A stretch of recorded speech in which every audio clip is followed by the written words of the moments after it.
Hi guys, Trevor Swenson with Through the Darkness, discussing my personal journey with PTSD and trauma and stressor-related disorder. Today, I would like to take on part one of the big three that have affected my life so much in my battle with PTSD, and that's anxiety. And I will tell you that obviously anxiety is rampant in our culture today, driven by all sorts of things within society. And for those of us that are walking through and battling trauma and stressor disorder, for me, anxiety is definitely one of the big three. And I wanted to take an opportunity today, as I like to do real time as many times as I can, to discuss something that I've been walking through for the last few days, and that has been something that is all too common, and that is the topic of anxiety. For whatever reason, anxiety, depression, and anger have been the three pillars that have been so difficult for me to navigate. And I just wanted to talk about how anxiety manifests itself in me, and at the end, some things that have helped me with my anxiety, but the reality of anxiety and how it's different than the anxiety that I experienced prior to developing PTSD. First and foremost, there is no margin right now in my life, as I've spoken about in prior episodes, between anxiety, depression, and anger. As I explained in a previous episode, somebody who doesn't have PTSD experiences anxiety, depression, and anger, but within those three major trunks, if you will, there is life to be lived. And with PTSD, there is no room to feel normal. I feel one of the three intensely every single day. And to give you an example of what my anxiety feels like, because I've lived enough life to be able to tell you what it feels like, and to draw that parallel, when I was in the professional world, I would feel anxious before public speaking. I used to love public speaking. It was something that I was unbelievably passionate about and enjoyed doing, but I would be anxious beforehand, and I would be incredibly elated and full of life afterwards. The difference in having PTSD is that you feel like you are going to give a speech every day, and there's no speech to be given, and there a lot of times is nothing to connect your anxiety with other than the unhealthy loop of your trauma, the unhealthy loop of the situation, the circumstances, reminders, things that you remember. Your memory gets screwed up, but as in last night, I had in the middle of the night something that popped into my head that had happened that put me into a complete sense of restlessness and anxiety. It's really a horrible cycle to be stuck in. One of the things about anxiety and the hidden wound of PTSD that you can't see on the surface is that throughout my life, I've always been perceived as a very calm person under duress, a very calm personality, a very calm presence. And the interesting thing about that observation is that when you are under duress and when you are at a heightened sense of arousal and hypervigilance for so long, that dysfunction becomes normal. And so in very stressful situations where a normal person would go from feeling not anxious to very anxious, I'm already up here. And so my level of anxiety is the same as yours. It's just my personality hasn't changed. And it's a very painful way to go about walking through life daily, and it is a daily struggle with PTSD. The other interesting aspect of anxiety connected with my trauma and stress-related disorder is the fact that it got significantly worse after removing myself from what caused my PTSD over time. And physiologically, it actually makes sense to me now, as it was explained by therapists and doctors as to why that feeling of it getting exponentially worse happened.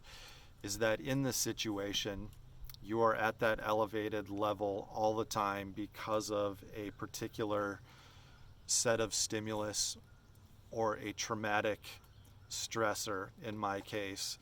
And when that is gone, you're not fighting anything more, and all you're dealing with is this heightened level of anxiety that your body is so used to fighting. My body is so used to being at a hyper-aroused, hyper-vigilant, caution, danger, watch out mode that even when the environment changed, when the stimulus was gone, my body continues to tell me, watch out, be careful, look out, you're in danger, and hasn't been able to come out of that yet. And so it's really a very difficult thing to deal with.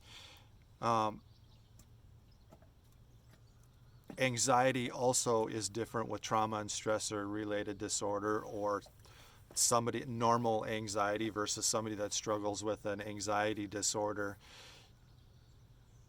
because usually anxiety is tied to something you can get through, a hump you need to get over, an event that needs to take place for the anxiety to be resolved. With trauma and stressor-related disorder and anxiety disorders that develop because of PTSD, there is nothing that you can connect it to that is a realistic threat any longer, which can be very demoralizing and can be very disheartening, and which can lead to, I will talk about in an upcoming episode, its twin brother, depression, because of the constant anxiety. So it's a very difficult thing to navigate.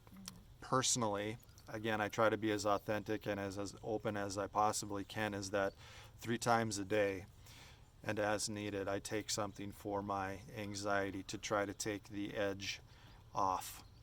And as I've talked openly in the past, alcohol did a great job of that for me in the past, and that is not an answer, because that was one of the things that was literally killing me. And now that that is taken care of and I've been sober for a few years, my body has reacted incredibly positively to that as well. And now, using good psychiatry and medical doctors to take the edge off to where I'm able to try and find what my new normal is, that's the challenge right now. Is my body is not used to what normal looks like now. It's a very weird spot to be in for anybody, and when you're struggling with trauma and stressor-related disorder like I am, finding the new normal is very painful, because your mind, which has been literally injured, an injury, just like a heart attack or a ACL issue or a broken arm, it's been injured and it's trying to heal itself. And within that healing is a lot of anxiety for me as my body tries to adjust to the new normal. And what it comes down to, unfortunately, and I know that some of you listening will be able to relate to this, is that you end up being completely exhausted normally. Like being exhausted is normal, and you end up feeling completely wiped out. And it makes sense. I use the bear as an example all of the time because I've had so many unique interactions with bears in my life. But running from a bear all day long, whether it be physically or emotionally or psychologically, how could that not be exhausting? And so one thing that I have been pounding through my head is that I need to be compassionate and gentle and patient with myself to find the new normal and to give my body and my brain the space to heal from this very serious injury. You would give heart surgery time to heal. You would give an ACL surgery time to heal. Why would you not give an injury to your brain time to heal as well? And I need to keep telling myself that it is something that will be overcome, that will get better with time. And I've also become more open to the fact that it's just going to happen, that I'm just going to have to get through the seasons of intense anxiety that are not associated with anything other than my situation that I finally got out of. And I need to be patient, and I need to be gentle and compassionate with myself. The symptoms for me as far as anxiety is concerned, again, make a lot of sense. My extremities tingle almost immediately. My I have an intense loss of appetite. It goes directly to my stomach, and it makes sense because the parasympathetic system in your body, which is in charge of resting and digesting, is being overridden by your sympathetic system, which is fight or flight, which shuts those things down and puts you into absolute survival mode and not rest and digest. And so it would make sense that every day my almost without exception, my appetite in some way is affected. And hopefully that's helpful to somebody out there as I describe my symptoms of anxiety, whether it be the looping, continual thoughts that I can't get out of my head that are so difficult, or the tingling extremities, or the loss of appetite, the nausea. Sometimes it gets so bad that I dry heave if I put myself back in the situation. But it's just something that is very, very real that I have to deal with. And I'm going to close with how I'm working at getting myself better. And that is, I'm setting goals. I'm setting gradual goals, because I know that sitting around in my anxiety is not going to help anything. But setting gradual goals that I'm in control of, that I set the narrative for, that I'm setting a goal to go back to a certain place. I'm setting a goal to do a certain thing again. I'm doing little step-by-step things. So my world that has shrunk so much, because when you struggle with anxiety, your world shrinks. My world has shrunk to a point that I really exist in one of two places now.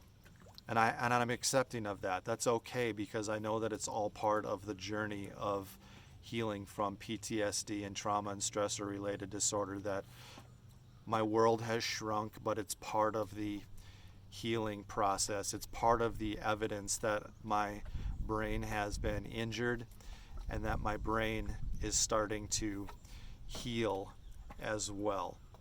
So I just wanted to touch on anxiety and how impacting it is to daily life and to quality of life when struggling with either an anxiety disorder or trauma and stressor-related disorder. It's a very real thing, and I ask you to have compassion and empathy and to not force those of us that are struggling with this into situations that we know will be detrimental to our healing process. Be patient, be kind, be empathetic, to not only with yourself, but also with others that might be in the same boat as you are as you walk through the journey of PTSD. Again, this is Trevor Swenson with Through the Darkness. Remember, we're walking through the darkness. We're not stuck in the darkness. Ask God to be part of your journey. He desperately wants to be part of this journey with you and walk with you through it. I can't wait to see you next time. Please click and subscribe. Please forward this to somebody that might be struggling with anxiety and let them know that It's okay. It's part of the process. We're going to get there. It's very real. It's very painful. But I truly believe with all of my heart and with all of my soul and with all of my mind that there is healing at the end of this for all of us. Take care and see you next time.